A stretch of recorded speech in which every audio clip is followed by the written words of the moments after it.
Meu nome é José Hamilton Maciel Silva. Nasci no dia 22 de outubro de 1940, em plena guerra mundial. Meu pai foi um soldado que serviu a pátria naquele momento difícil da nacionalidade brasileira e mundial. Minha mãe não tinha nenhum curso, e naquela época não era tão fácil. Ela se limitou justamente a, o que costumo dizer, de prendas domésticas.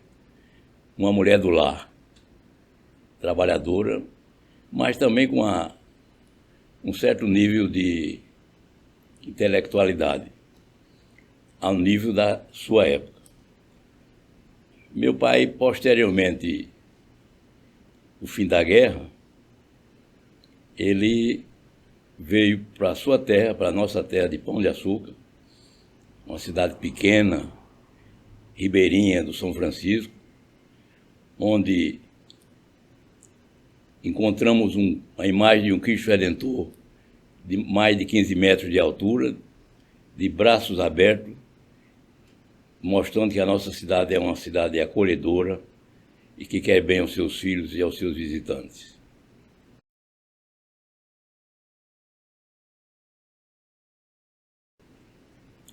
Fiz o primário no grupo escolar Braulio Cavalcante. E também costumava-se, naquela época, termos uma professora particular, que eu gostaria de evocá-la em homenagem a essa professora Rosália Sampaio, de grandes lembranças da sua capacidade de ensinar, que me deixou grandes marcas da sua vida.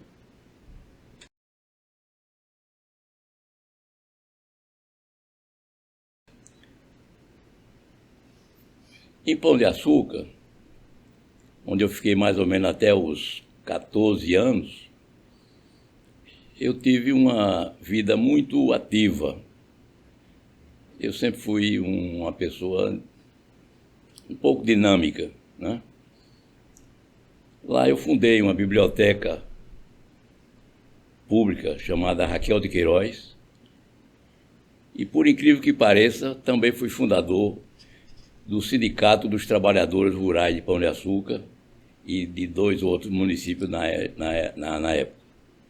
Eu era estudante e naquele momento era da moda ter uma atividade política.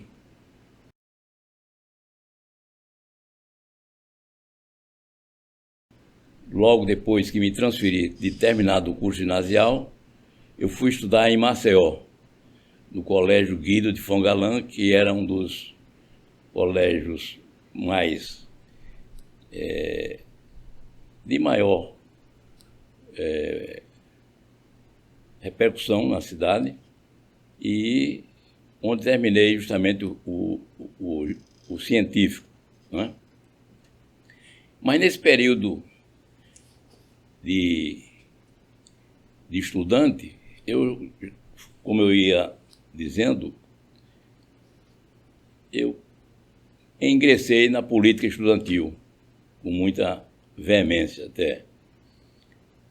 E depois, sim, então eu vinha a Pão de Açúcar fazer essas atividades estudantis, políticas, etc.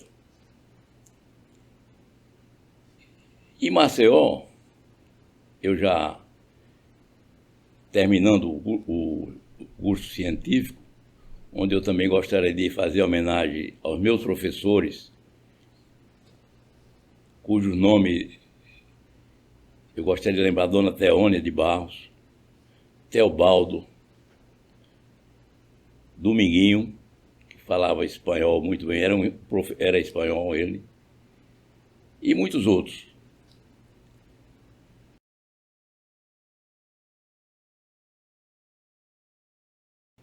Então, nessa atividade, eu tinha que me definir, que ele, inclusive, era uma dos objetivos e dos sonhos dos meus pais, se formar. E como meu pai, na volta da guerra, ele desenvolvia uma atividade médica, auxiliar, não médico, mas ele era auxiliar de enfermagem, era um prático, técnico prático na época, onde ele trabalhava na saúde pública, e nas horas de folga, de trabalho também, de extensão, ele aplicava injeções nas casas. E eu me lembro muito bem da penicilina que surgia naquela época com muita veemência. Bom, então a influência de meu pai, talvez, de trabalhar com o humano,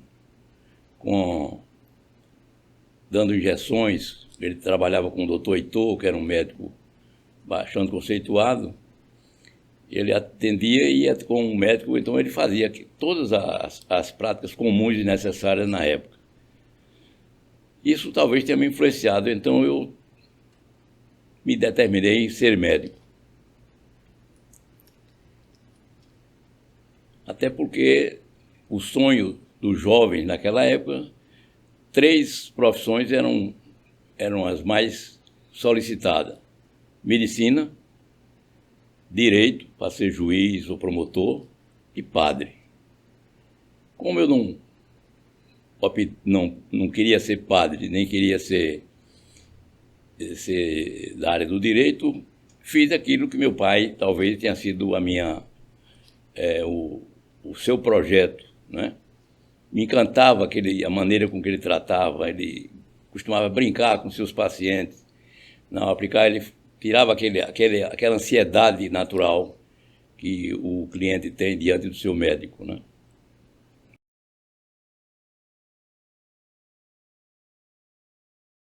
Bom, então resolvi ser médico e estudei nos cursinhos famosos para fazer medicina. Na hora da inscrição, para fazer o vestibular, e eu indo para justamente o local onde faria essa inscrição, encontrei com um amigo também comum, com esses mesmos propósitos. E ele, no meio do caminho mesmo, me levantou uma premissa que modificou essa ideia. Ele disse: Hamilton, será que nós estamos preparados para fazer medicina? O curso de medicina sempre foi um curso muito requisitado, muita gente. E naquela época também a gente tinha aquela vontade de ser acadêmico, era um modismo da época. Não era bom que a gente fizesse odontologia, que a gente praticamente passa em odontologia, e medicina a gente está meio em dúvida. A gente passa em odontologia e depois a gente faz. Isso me modificou. E fizemos juntos isso. Fizemos odontologia, nos inscrevemos para o vestibular de odontologia, e eu até que fui bem premiado. Eu passei, parece que, em 2º lugar, se eu não me engano, naquela época.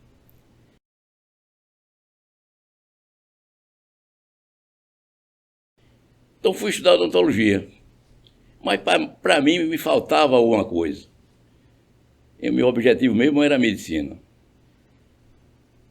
Tive até para deixar, mas continuei. Eu digo: não, eu vou terminar, já que eu estou no meio da coisa, vou terminar. E também me serviu muito porque foi justamente nesse período que eu casei.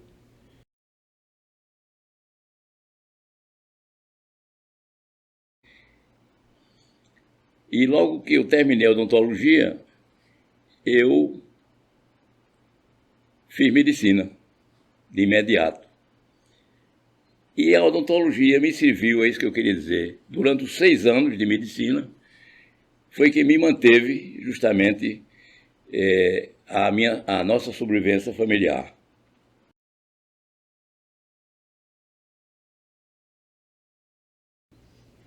Aí surgiu outro problema. deixar a odontologia quando eu já tinha uma clientela razoável, né, de bom nível.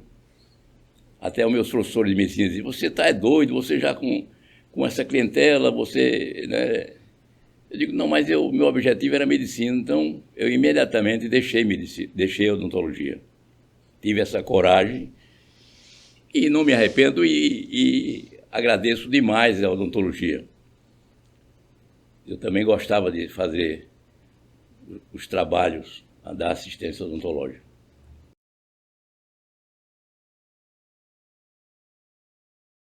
Por que psiquiatria? Eu tinha até uma condição de se fazer cirurgia e andei até mergulhado justamente durante a medicina, do curso médico, de fazer cirurgia, já que eu tinha uma relação direta com a cirurgia bucomaxilofacial. Havia até um entrosamento meu com alguns professores, que eu, muitas vezes, a cliente era um cliente que fazia dupla atividade. O médico, o professor, atuava na sua área médica e eu na área odontológica, aproveitando às vezes da anestesia, etc., que eu fazia bucomaxilofacial. Agora, por que psiquiatria? Eu tive, na hora de decidir, eu enumerei as diversas especialidades médicas, uma por uma, e saí analisando uma e outra, e percebi que eu também gostava muito de psiquiatria. Era uma profissão que me dava condição de tratar o paciente, de conversar, de entrar nas amarguras e nas suas vivências pessoais. E por isso optei fazer psiquiatria.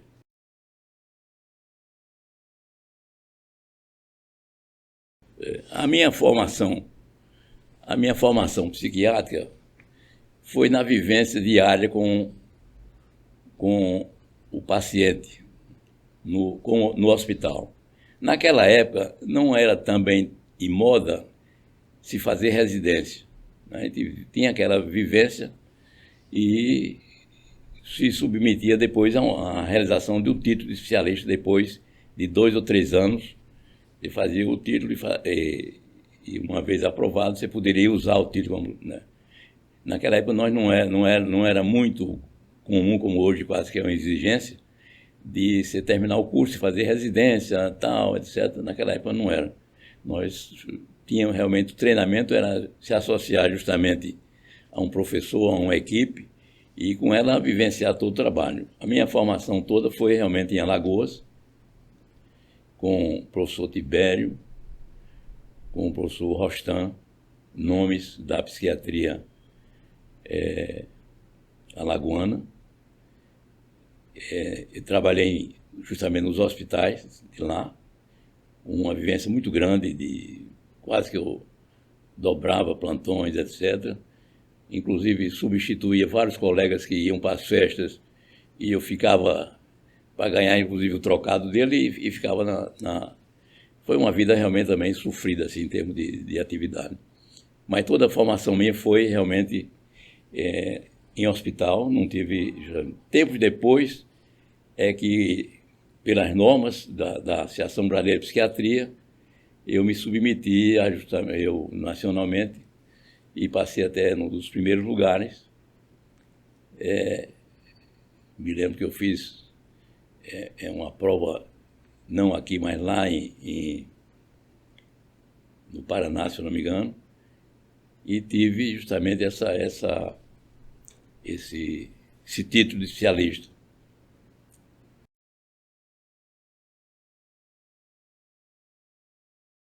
Eu fui convidado para vir para Aracaju. Eu tinha um colega, um amigo e conterrâneo, que já tinha vindo antes para aqui, e ele teve era professor também do professor Josué Duarte, e conterrâneo meu, de Pão de Açúcar, vizinhos, sabíamos da nossa amizade e relação. Ele acreditou no meu trabalho E ele, ele integrava a equipe do Dr. Paulo Barreto de Menezes, governador, no então governador de Sergipe, e houve uma crise aqui no Hospital Adalto Botelho, e ele assegurou, deu a palavra dele como aval para que eu fosse convidado para vir ajudar nessa administração nova, já que o hospital estava assim com certa dificuldade. Aceitei o convite e vim para o desafio.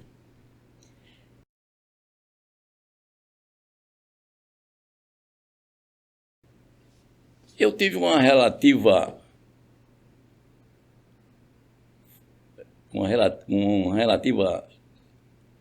sucesso por ter sido muito bem acolhido na população sergipana, na classe médica, etc.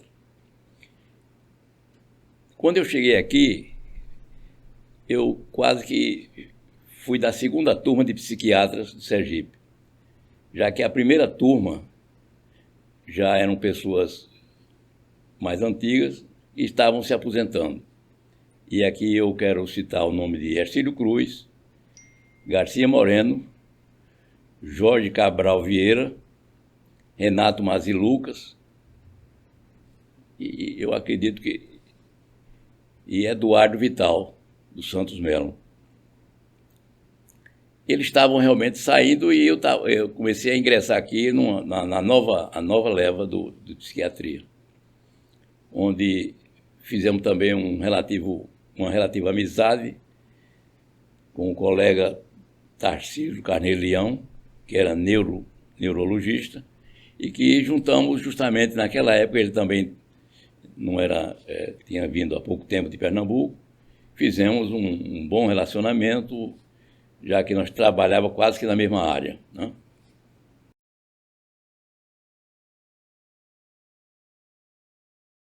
Justamente com a possível aposentadoria do Dr. Garcia Moreno, que era o grande nome da psiquiatria sergipana, professor de escola, um homem intelectual, né? Foi aberta a disciplina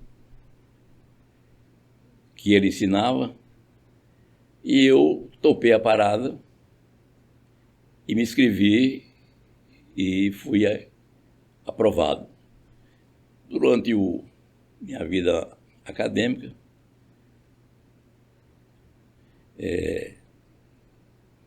presenciei grandes debates, somente no departamento onde eu integrava, um grande debate, por exemplo, entre Ayrton Teles e Gilto Rezende, que eram duas figuras também bem significativas e representativas, dois grandes homens, mas às vezes não se entendiam bem, não é? Mas eram eloquentes, etc. Tive a sorte de ter sido paraninfo de algumas turmas, por escolha dos alunos. Várias vezes eu fui também o orador da homenagem ao cadáver desconhecido. Bom, foi uma vida universitária que me deu muita honra de ter sido. Acredito que talvez um dos maiores passos da minha vida foi ter sido professor. Professor é aquela pessoa que transmite seu conhecimento e divide com o jovem a sua angústia, ensina o seu relacionamento com os pacientes, não é? E eu tive, inclusive, o privilégio de ter sido professor de várias pessoas, vários médicos e até pessoas da área do direito, já que eu também ensinava medicina legal, de figuras que se transformaram em grande desembargador, governador, né? Então, não que eu tenha tornado, mas qualquer que tenha sido a gota de ensino que eu tinha deixado lá na marca dos meus alunos, eu fico contente com isso, porque eu acho que a grande glória, a grande satisfação de um professor é ver os seus alunos triunfarem. E eu acredito que eu, quando fui, logo depois, uma vez aberta para concurso da disciplina Medicina Legal e Psiquiatria Forense, eu me candidatei a essa função, isso por volta de 1974 ou 76, não sei precisar bem agora no momento. Essa foi justamente isso. Mas não fiz carreira universitária, no sentido de ascensão de cargo, não assumi chefe de departamento e coisa para apesar de até ter sido cogitado, alguns amigos achavam que eu tinha essa condição, mas passou desapercebido e eu não realmente. Eu tinha muita atividade social outra área da medicina, justamente as entidades médicas. Me dediquei mais a isso aí e não fiz a carreira universitária.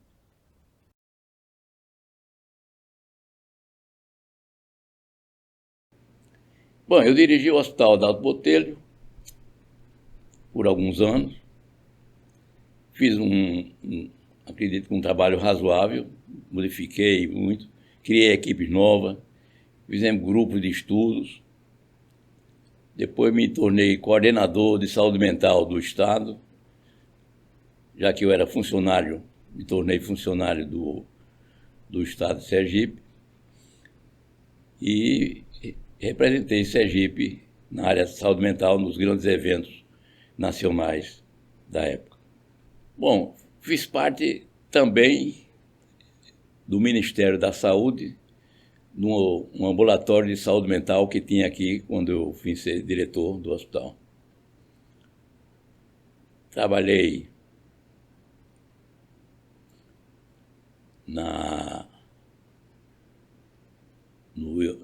depois fui transferido, eu tinha 2 empregos, o emprego do Estado, justamente esse do que eu era diretor do hospital, e tinha o emprego que eu já trouxe de Alagoas, que era do Ministério da Saúde, na Divisão Nacional de Saúde Mental, né? Inicialmente fui lotado no Rio de Janeiro, mas logo depois transferido para aqui, para Sergipe, onde eu trabalhava, o ambulatório funcionava também no Adalto Botelho, cujo profissional era o Dr. Ercílio Cruz. Homem também de valor, empreendedor, e teve durante muito tempo uma clínica também psiquiátrica.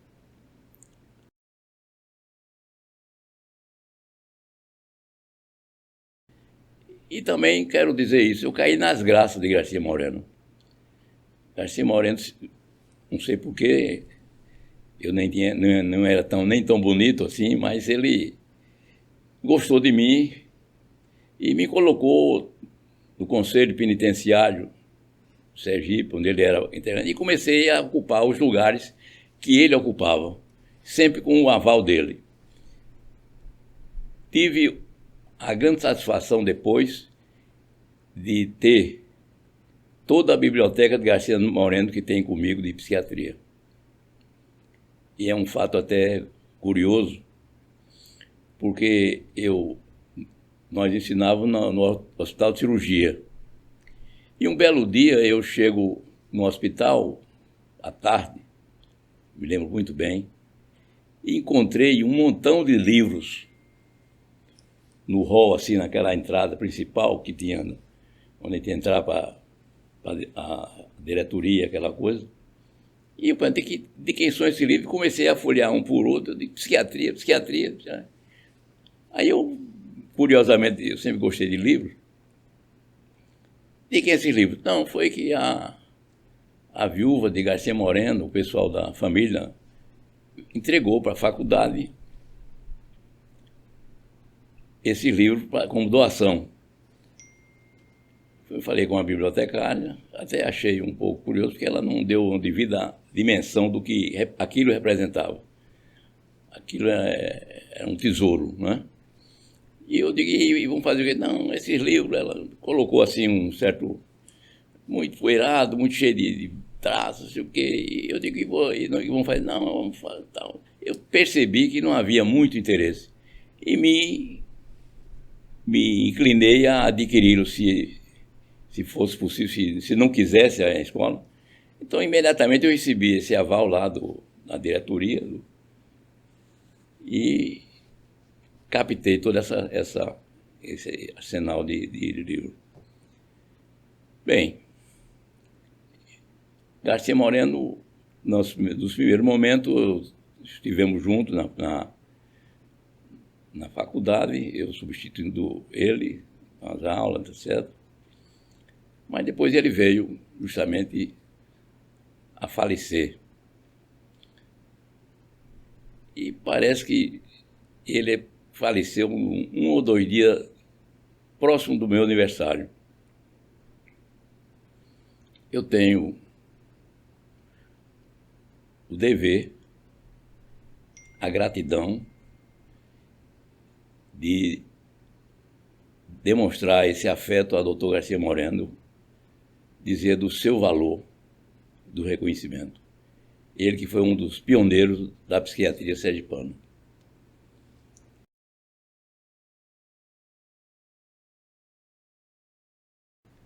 As amizades que eu constituí foram bastante representativas. Eu tive, depois de trabalho, fundei aqui a Sociedade Sergipana de Psiquiatria, onde eu fui o primeiro presidente, e ainda com a presença de Garcia Moreno, e Jorge Cabral Vieira e Renato Mazilucas na ata de fundação, né?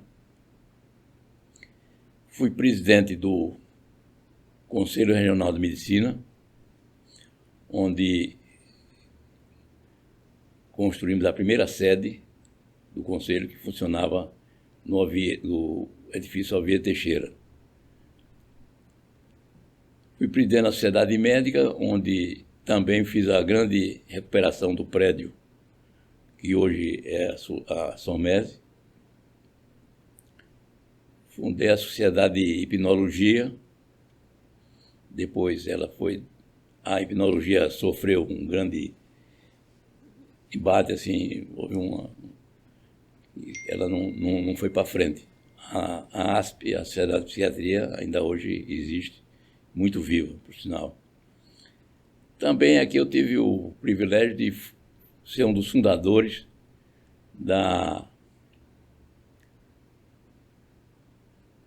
de Alcoólicos Anônimos, que prestam um relevante serviço. E eu fundei, eu participei da fundação do Alcoólicos Anônimos, fui um dos incentivadores, quando eu ainda era diretor do Adalto Botelho. Me tornei até relativamente conhecido, tendo chegado a ser presidente, um dos integrantes do Alcoólicos Anônimos Nacional. Fui presidente nacional de Alcoólicos Anônimos. E fiz isso. Eu não bebo e eu não fumo. Eu era apenas um integrante não alcoólico.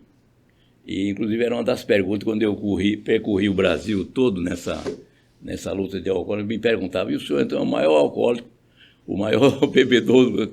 E eu sempre disse, não, eu não bebo, eu sou apenas um colaborador da obra, né? Bom, isso foi caminhando.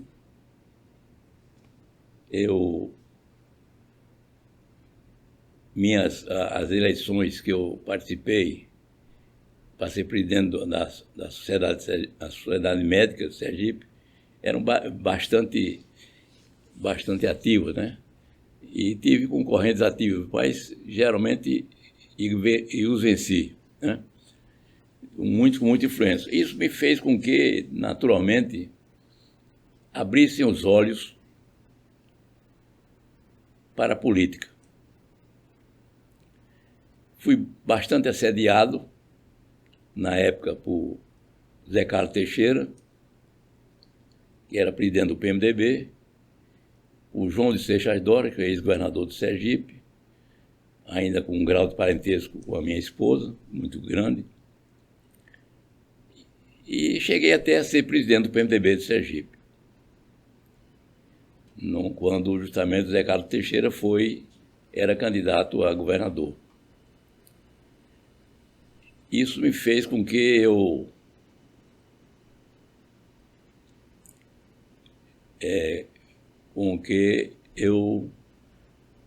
fosse convidado pelo governador João Alves para ser secretário de Estado da Saúde.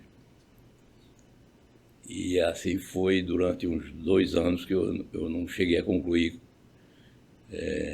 todo o mandato. Desisti definitivamente da política, né? Gosto muito dos assuntos políticos, vivencio muito, mas não como cabo participante. Cheguei a ser até suplente senador de Chico Hollenberg. Então tive uma vida muito assim, muito ativa. Participei de vários congressos de psiquiatria, nacionais, locais, regionais, internacionais, né?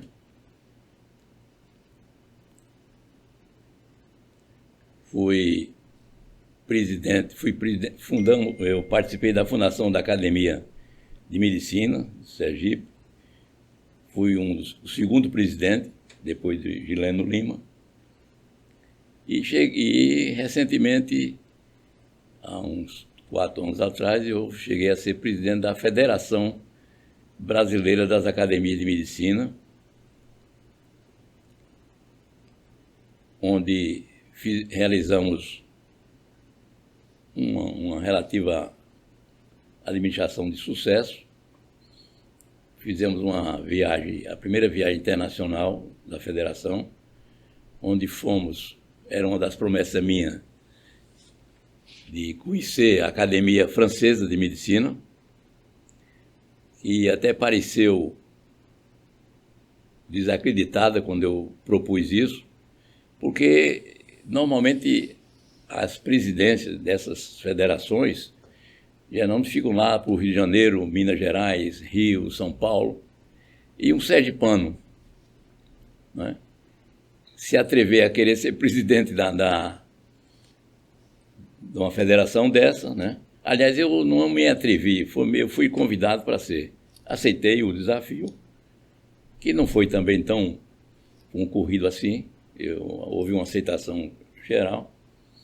Bom, então na minha vontade de realizar no meu período, eu me prometi fazer uma visita à Academia Francesa. E comecei, desde o começo da minha administração, a fazer ligações e dar os passos para essa viagem de sucesso. Um dos componentes da minha administração era Ildete Caldas, que fala francês muito bem, da Academia Francesa, que fez todos esses contatos, a quem eu devo também ela como grande realizadora desse meu sonho. E Lúcio Prado Dias, que é um companheiro, amigo, que desde os primórdios da Sociedade Médica trabalhou comigo, até agora nós trabalhamos sempre juntos, na academia, também na SOBRAME, Sociedade Brasileira de Médicos e Escritores. Lúcio é uma pessoa imprescindível né? Eu quero também homenageá-lo aqui. Mas voltando à coisa, então nós fomos à França. A academia nos aceitou a nossa proposta, nos recebeu lá de maneira bastante significativa e foi um momento maravilhoso ser recebido onde eles fizeram justamente, foi uma das nossas solicitações, traçasse um panorama da medicina na França. Mas eu dizia, já que nós íamos para a França, por que não tentar também visitar a Suécia, visitar o Hospital Karolinska, um dos maiores hospitais do mundo, de maior representatividade, e inclusive também ver, nessa área lá da Suécia que eles escolhem o Prêmio Nobel de Medicina. Então era uma viagem que se completava. Já que só Paris, só a França ali, não era pouco tempo. Então nós já faríamos uma extensão e ir à Suécia. Temos na academia um sergipano de grande valor, que trabalhou na Suécia, que foi também justamente o elo dessa ida. Então você vê que é uma administração de sorte. A minha vida foi toda, eu acho que tive justamente essa possibilidade disso. E aqui estamos, e fomos recebidos também lá no Hospital Karolinska.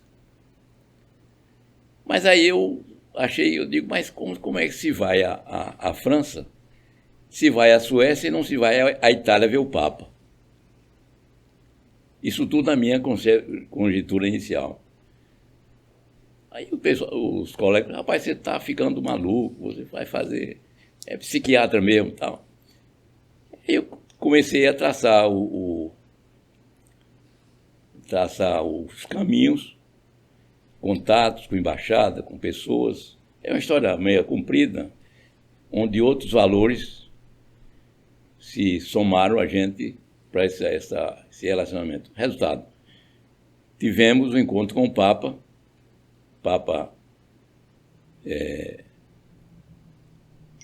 Francisco, e curiosamente, eu, antes de, já com a viagem determinada, me encontro com o governador Jacques Barreto, um amigo pessoal, com a religião na área. E eu disse, Jacques, você é governador, eu vou visitar o Papa porque nós não levamos uma coisa de Sergipe para um presente lá para dar ao Papa. E ele, vamos fazer isso e tal. E conseguiu com umas rendeiras do Divina Pastora, cujo prefeito era justamente um ex-aluno meu, e promoveu um trabalho exclusivamente para o Papa. Só que a data ia ser chegando, próxima, etc., e nada de esse presente chegar. No mesmo dia, no dia que antecedia a nossa viagem, aí eu me encontro com o Jacques novamente. Rapaz, e o negócio...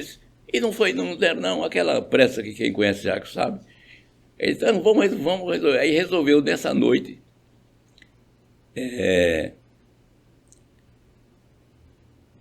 telefonar lá para Divina Pastora, e curiosamente, ainda na noite, 8 para 9 horas da noite, o prefeito chegava com um presente de uma estola que eu levasse para o Papa. E assim o fiz. No meu encontro com o Papa, eu fiz essa entrega ao Papa desse presente do Sergipe e pedir que ele rezasse pelos médicos, pela classe médica brasileira, etc. Isso tudo está tudo filmado. Ele fez isso de maneira bem, aquela bênção que ele fez uma referência justamente à Federação Brasileira das Academias de Medicina. Então, são coisas que eu fico sem saber como agradecer isso tudo, né?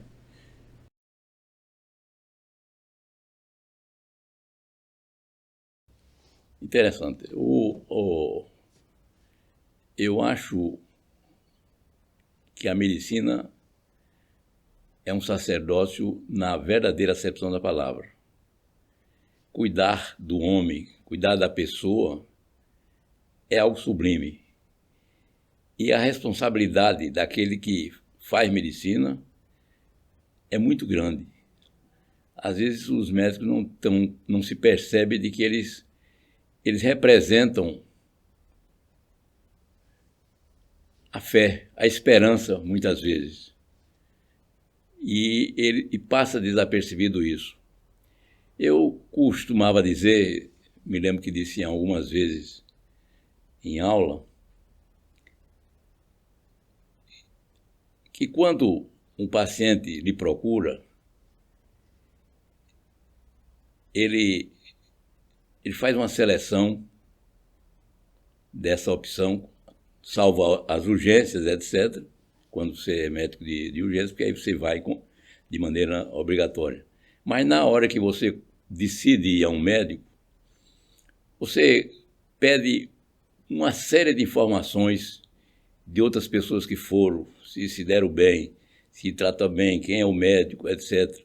Então ele acumula todo esse arsenal de conhecimento sobre você, sobre o médico que vai assistir. E às vezes o médico não percebe e desperdiça esse momento. Você imagina que se eu até mesmo como médico, e recentemente eu fui sou atendido por o meu cardiologista, na noite anterior, no dia anterior, já estou marcando, já estou vendo o que é que eu vou dizer, o que é que eu vou escutar, que esperança ele vai me dar, etc., né? Então é um acumulado de informações. Então as pessoas imagine que já pensa há 24 horas ou 15 dias antes, marca, se aproxima. Na noite anterior, às vezes nem dorme bem pensando no que vai dizer o médico, se vai dizer tudo, etc. Chega no consultório, muita gente, ele olha para um, olha para outro, vê as expressões, as ansiedades que são demonstradas ali e espera a sua vez. O médico chama, ele entra e o médico, de cabeça baixa, às vezes nem olha o paciente. Pode até ele ter um grande arsenal de conhecimentos, mas o rapport, a relação dele foi péssima. Muitas vezes o paciente sai dali e rasga a receita. Por mais que tenha sido até adequada a receita, séria, mas o paciente quer que toque, né? O seu quer ser tocado, né? Pelo seu médico. Aquele tapinha no ombro, a orientação da medicação, isso está aí, nisso tudo está a coisa sublime do ato do exercício da medicina. Porque nem só cura o remédio, mas também o tratar, o relacionar-se com ele é uma maneira de cura. A fé dá muita força para a recuperação do paciente. Eu sempre sou dessa escola, né? Que a gente tem que ver quanto presta o valor que a medicina traz para o seu paciente.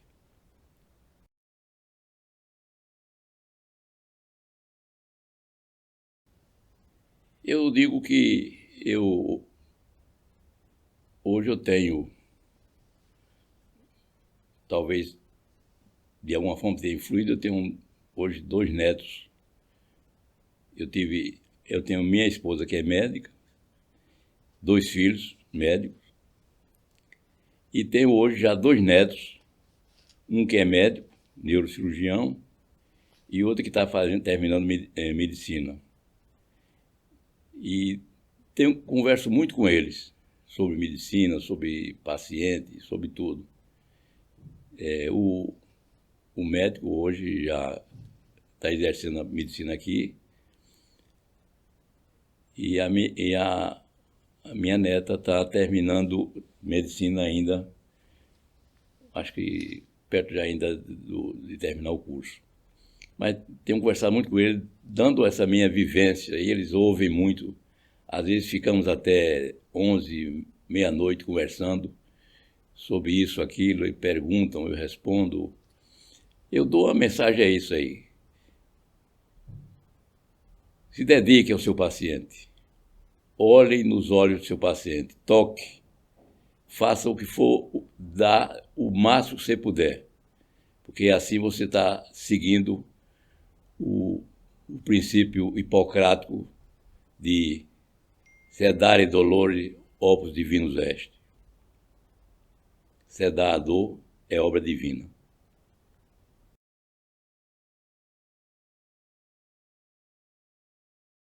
Não, eu quero agradecer esse convite.